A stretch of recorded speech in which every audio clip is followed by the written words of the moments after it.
Here goes the second game between Melkor and Scogo. As predicted, as I said before, Saracens, a rather bad civilization in arena, usually at least considered a bad civilization, against Burmese, a pretty strong civilization. Not sure if it's still top 3, but it's still considered really, really good. And we have a similar situation here, not only the map, but also like the Castle Age units. Burmese, shining Castle Age. Very, very cheap monk text. Very strong, unique unit from the castle, Arambai. Doesn't cost food, is really, really good here, and it's not easy to stop. And on the other side, we have this time a monk civ at least, so we could see Saracen's monk utilized later on, but not really the opportunity to go for possibility to go for the unique unit, because Mamelukes in Castle Age, you don't really want to have that. I feel like Mamelukes is more of a team game unit, then it's really good, or an arena, it's on deathmatch, it should be a really good unit here, but not on arena 1v1. So again, similar situation. Let's see how Scogo is going to play this. Let's see how Melkor is going to prepare for the Burmese possibly monk rush here. I'm gonna go with the maps first, and a little bit faster maybe this time. Okay, 82. We have main gold for Scogo safe in the back. Boar in the back, 4 deer in the back, but behind that little bit of forest here, not too good. 2 plus 2 more sheep, main stone, pretty safe in the back here. Berries on left, doesn't really matter, I guess. There was one boar outside. Let's go delete the walls, no problem. Second and third gold outside though, and forward again. That's actually pretty similar to the last match, I guess. The main gold is located a little bit better, a little bit more comfortable. And the second stone this time is outside, okay? Extra gold here as well, but a little bit trapped into the forest.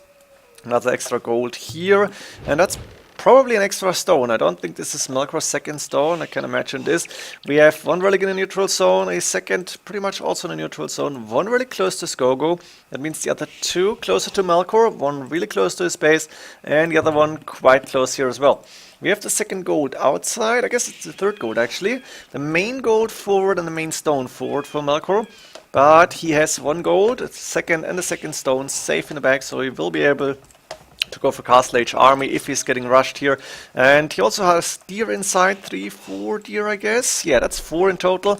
He has to lure them from behind, but so is same situation for Scogo. Also has to go around here, try to lure the deer towards the TC. And I guess Melkor will again go up rather late here on like maybe 30 population, 28 plus 2 I could imagine. Wouldn't be the first time that he's going that approach here. And he's got 5 plus 5 villagers on wood, going to send the villager on gold now. 2 or 3, that's the question here for me. Is he going with 3 villagers? Or does that mean archers again? Because I don't think Melkor is going to try to go for a monk rush here. It's possible in theory, but he's got 2 villagers in gold. Sending 1 more to berries and going for a few more farms as well. He's going up quite late, 28 population actually. We have Scogo, 850 click time, that's 25. Again, not going for the Arambai. Is he going to try another monk rush here? And the question is it going to go any better than before? I think he needs to add a siege workshop after the 2 monasteries if he's going for the monk rush.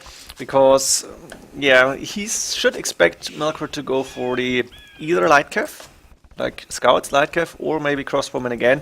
And with the 2 villagers on gold early on, looks to me like this might be a crossbowman, archer crossbowman approach.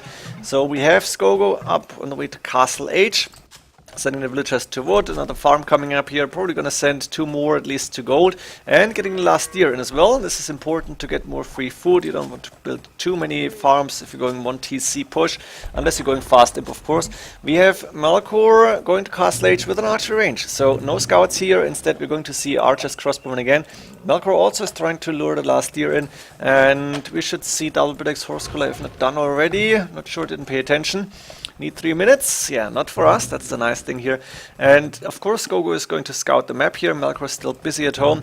And the first archers coming out. 6 villagers on gold. We might see 7 villagers later on. Gold mining upgrade again coming in, but 32 population already. That's 29 villagers.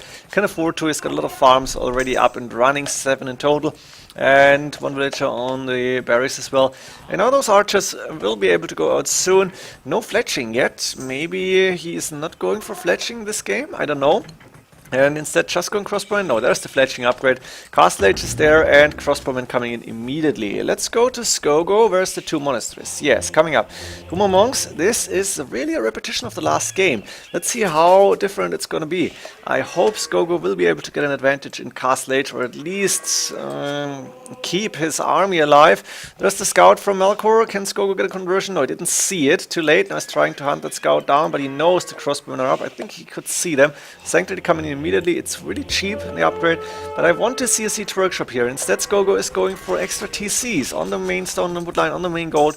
This cannot be a real monk rush. That means Melkor will be able to, yeah, that's the siege workshop, will be able to get the relics in.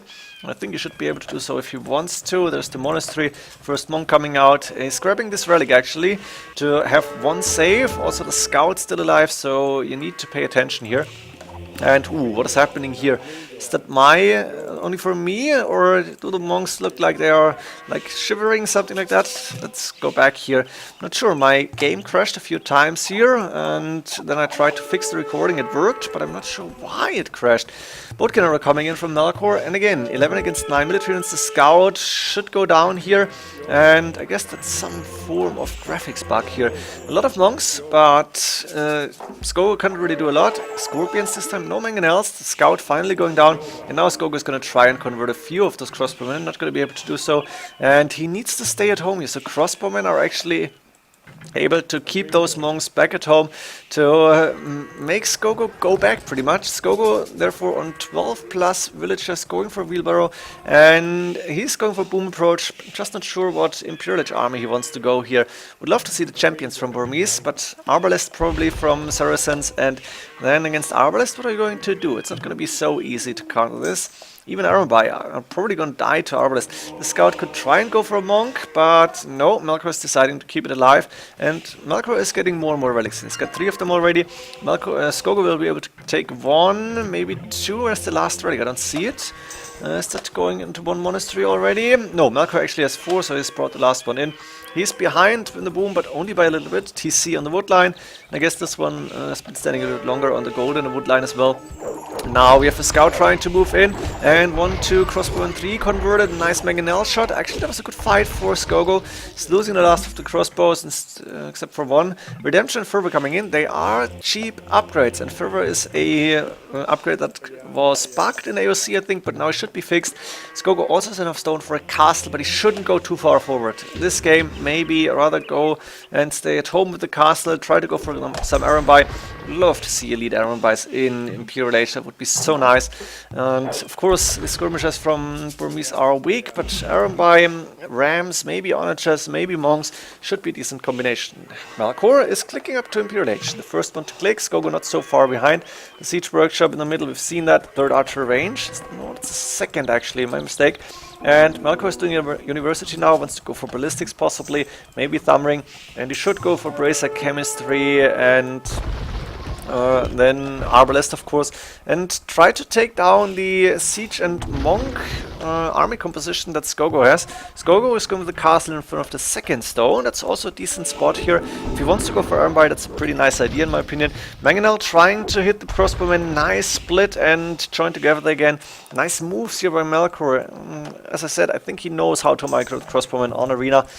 Kind of talk for a Raber here. Another monastery coming up, and this is surprising to me. I don't think Scogo should stay in monks. First Arambai coming out.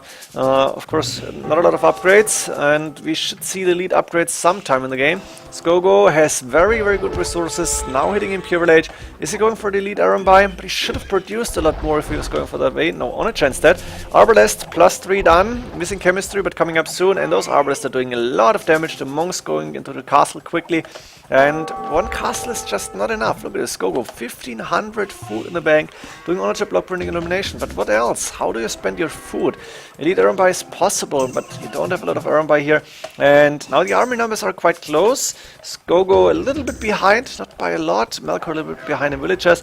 Monk going down, and the thing is, Melkor is gonna add villagers very soon, or is going to continue to add villagers, continue to keep track of his economy, is also taking the extra gold as long as he can. The second castle is up here, it's pretty far away from the first, and that's the problem here. Spreading out your castles, it can be good, it can be bad actually, because in the middle you're vulnerable.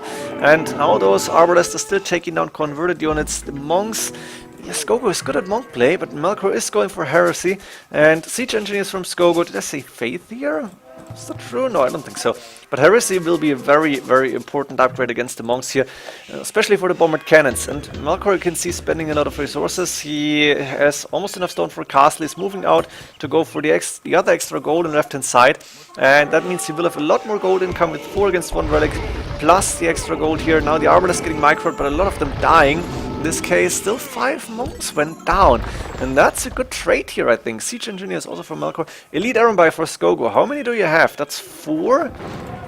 5 Iron Buy? That's the problem. That's not enough. You need more Iron Buy to go for the elite upgrade. Like this doesn't really make a lot of sense because there's too many arbalists, too much army against you. And those onagers, can they get a shot in? One good shot here, but bombard cannons taking that down immediately. The onagers from Scogo still doing a good fight here, doing good damage. Chemistry coming in now.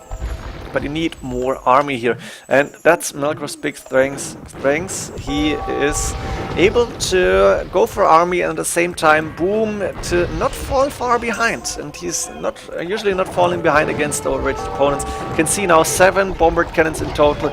They are going to be able to take down castle quickly. He needs to go back now. I guess that was a conversion here. Everybody moving forward but dying fast. Boatkin arrow done for Scogo to make the castle stronger, I guess. Nice try with the onager, but also going down. And Scogo has no gold left, which is the problem, while Melkor, 175 population, got a lot of resources left. Got a castle up now in the middle, and he will go for trebuchets, which makes sense. Stables also coming up. We're going to see, I guess, light cav hussars maybe. Chain barding arm on the way.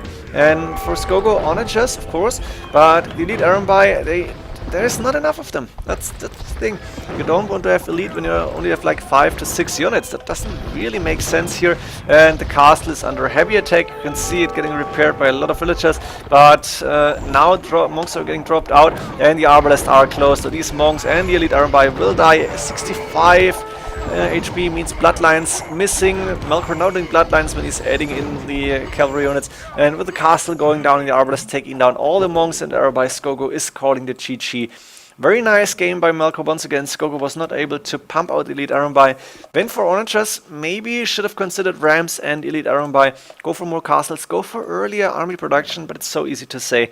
It's, when I try to play, that's one of my problems. Transitioning to Imperial Age, go for army and delay your upgrades a little bit.